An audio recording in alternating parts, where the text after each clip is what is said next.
રિટર્નમાં કે ભાઈ what is to be cured in. હવે બહુ બધું લખીએ તો મને ત્યારે પણ એક સવાલ હતો, વોટ ઇઝ ટુ બી ક્યોર્ડ તો ચીફ કમ્પ્લેન. આવું મને એવું બહુ સિમ્પલ માઇન્ડેડ જરાક પહેલાથી પરાયડા જેવું, વોટ ઇઝ ટુ બી ક્યોર્ડ તો ચીફ કમ્પ્લેન એવું વિચારે. ચીફ કમ્પ્લેન, ઓકે, ચીફ કમ્પ્લેનનું પહેલું આવશે કોઝેશન, કે કયા કારણથી બીમારી શરૂ થઈ. એ સૌથી ઇમ્પોર્ટન્ટ ક્રાઇટેરિયા છે ટેસ્ટિંગનો. હવે એમાં પૂછવાના પ્રશ્નો એ તમે પાછલા પાના પર લખો.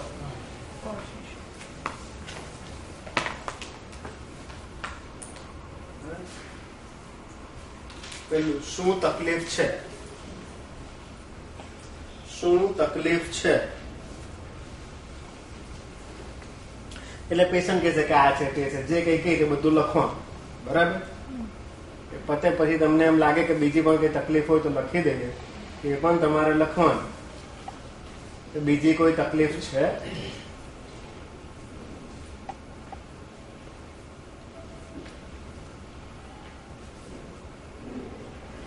કે આ સાથે બીજી પણ તકલીફ છે, એ પતે એટલે પાછું એ સિવાય બીજી કોઈ તકલીફ છે? જ્યાં સુધી પેશન્ટ લખાવે ત્યાં સુધી બીજી તકલીફો પૂછી લેવી. બરાબર છે?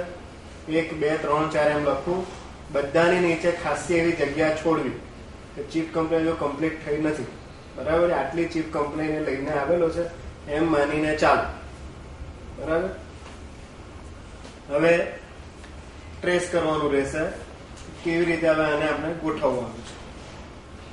તો તકલીફ ક્યારથી છે બધી લખાઈ આવી. બધી તકલીફમાં પૂછવાનું કે આ તકલીફ તમને ક્યારથી છે. બરાબર? બને ત્યાં સુધી બધીમાં તારીખો લખી દેવી કે આ તકલીફ આટલા વર્ષથી છે, આ તકલીફ આટલા વર્ષથી, આ તકલીફ. એટલે તમારી ક્રોનોલોજી તૈયાર થાય કે પહેલા આ થયું, પછી આ થયું, પછી આ થયું, પછી આ થયું. રાઈટ? એમાં જે સૌથી પહેલી તકલીફ થયું ત્યાં તમારે પહેલા ધ્યાન આપવું. એટલે સૌથી જૂની તકલીફ પર પહેલા ધ્યાન આપવું. ઘણા બધા સેમિનારમાં તમે જશો, વર્કશોપમાં, ત્યાં તમને સ્ટેજ પરથી એવું કહેવામાં આવશે કે કોઝેશનનું ઇમ્પોર્ટન્સ ફક્ત 2 દિવસ પૂરતું રહે છે, ત્યાર પછી કોઝેશનનું ઇમ્પોર્ટન્સ નથી, એવું કંઈ જ નથી. બરાબર? કોઝેશન ટ્રેક કરો, ગમે એટલી જૂની કમ્પ્લેન હશે, કોઝેશન પ્રમાણે તમારે દવા આપવાની રહેશે. આપણામાં લખેલું છે એક્યુટમાં એક છે, ક્રોનિકમાં નેટ્રોમ્યુલ. નેટ્રોમ્યુલ ઇઝ રિમોટ. બરાબર? લાંબા ગાળા પહેલા થયું છે તે કે જે એક્યુટમાં એકોનેટ, ફ્રાઇટમાં એક્યુટમાં એકોનેટ, ક્રોનિકમાં રિમોટ, રિમોટમાં ઓપિયમ. ઓપિયમ લાંબા ગાળાની અસરોમાં કામ કરે.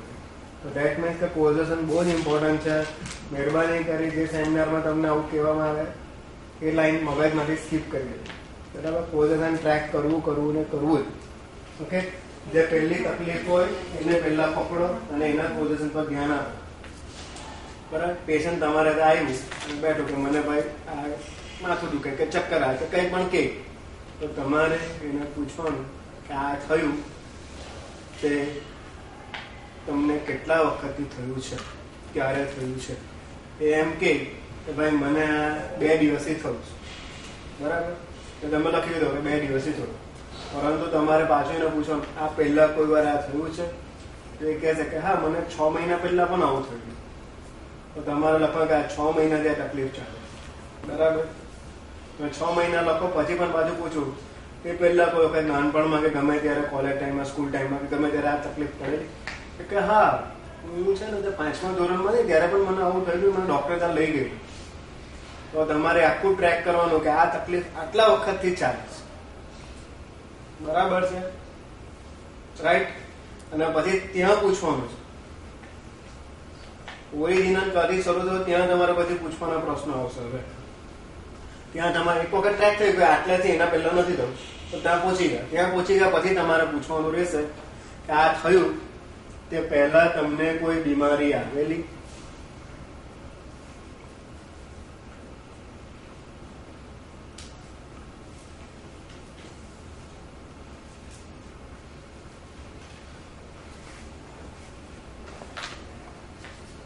એ પહેલા તમારી કોઈ દવા થયેલી?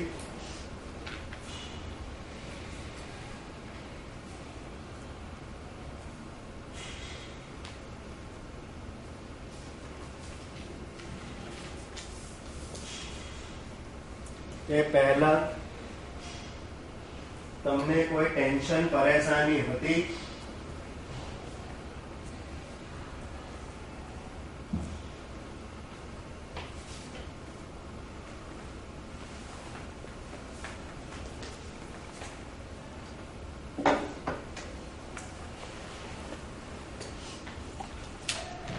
એ પહેલા તમારી સાથે કંઈક સારું બનેલું?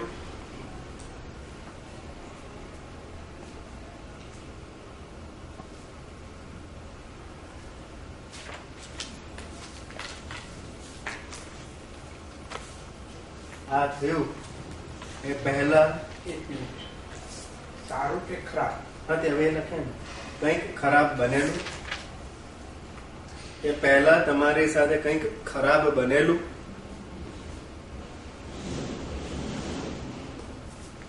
આ થયું એ પહેલા તમારી જિંદગીમાં કોઈ પણ બદલાવ આવેલો, નાનો કે મોટો? જેમ કે ઘર બદલું, કામ બદલું, બિઝનેસ બદલું, સ્કૂલ બદલી, ટ્યુશન બદલું, ફ્રેન્ડ્સ બદલ્યા, ફ્રેન્ડ્સમાં કઈ બન્યું, બરાબર? બધું જ પૂછવું.